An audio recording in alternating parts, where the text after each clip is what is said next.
আসসালামু আলাইকুম, কেমন আছেন সবাই? আশা করি আলহামদুলিল্লাহ আপনারা সবাই ভালো আছেন। আমিও ভালো আছি। অনেকদিন পর আমি একটা ইনফরমেটিভ ভিডিও করতে যাচ্ছি। যারা সুইডেন ২৬ ইনটেকের জন্য এপ্লাই করে ফেলেছেন, কংগ্রাচুলেশন সবাইকে। আশা করি আপনারা সবাই অফার লেটার পাবেন। তবে অফার লেটার পাওয়ার পর যে কাজটা করবেন, এখন যদি আপনার মোটামুটি একটা কনফিডেন্স থাকে যে হ্যাঁ, আমার ব্যাকগ্রাউন্ড সহ সব কিছু আমি মোটামুটি সবগুলো ক্রাইটেরিয়া ফুলফিল করি, তাহলে নিজেকে এখন থেকেই প্রস্তুত করতে পারেন আরেক ধাপ এগিয়ে রাখার জন্য। সেটা হচ্ছে আপনি বসে সুইডিশ ল্যাঙ্গুয়েজটা শিখে ফেলতে পারেন। বেসিক অনেকগুলো ইউটিউব চ্যানেল আছে, সেখানে খুব সুন্দর করে সুইডিশ ল্যাঙ্গুয়েজ শেখায়।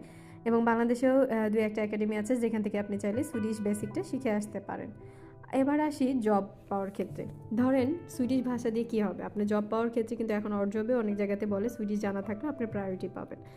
আরেকটা জিনিস হচ্ছে, বাংলাদেশ থেকে যদি আপনি বেসিক কিছু কাজের অভিজ্ঞতা এবং সার্টিফিকেট নিয়ে আসতে পারেন।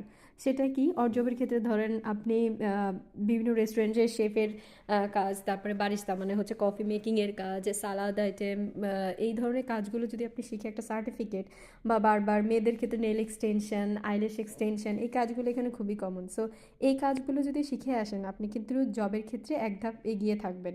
এখানে জব আছে অ্যাভেলেবেল, কিন্তু নিজেকে প্রমাণ করা বা আপনাকেই কেন চুজ করবে সেই ক্ষেত্রেও আপনি একটু এগিয়ে রাখতে পারেন নিজেকে। আর বলবো, ধরেন অফার লেটার পাওয়ার পরে আপনাকে স্কলারশিপের জন্য অ্যাপ্লাই করতে হবে। সেই জন্য আপনি যে কাজগুলো করতে পারেন, আপনি যে ডকুমেন্টগুলো তো দিয়েছেন সেগুলো ঠিক আছে, রিকমেন্ডেশন লেটার, এসওপি, এবং আপনার ইউনিভার্সিটির স্কলারশিপের ক্ষেত্রে আপনাকে আস্ক করা হবে যে কেন আপনি নিজেকে এই স্কলারশিপের জন্য যোগ্য মনে করছেন। সেই ক্ষেত্রে আপনাকে একটা এক্সপ্লেনেশন লিখতে হবে। তো সেইটার জন্য যদি সেই লেখাগুলো এখন থেকে প্রিপেয়ার করে রাখেন, তাহলে আপনার জন্য অনেক সুবিধা হবে। এসআই স্কলারশিপের জন্য আপনাকে লিডারশিপের সার্টিফিকেট, এক্সপিরিয়েন্স সার্টিফিকেট, এই ডকুমেন্টগুলো দিতে হবে। তো এখন থেকেই বসে না থেকে, অর্থাৎ সময়গুলোকে ওয়েস্ট না করে, যদি আপনি কনফিডেন্ট থাকেন যে হ্যাঁ, আমার মোটামুটি স্ট্রং একটা চান্সেস আছে অফার লেটার পাওয়ার, তাহলে আপনি এখন থেকে প্রিপেয়ার করে ফেলেন। তবে যারা স্পাউস অর্থাৎ বেবি সহ আসবেন, তারা একটু চিন্তা করে দেখবেন, একসাথে কিন্তু ফ্লাই করতে পারবেন না।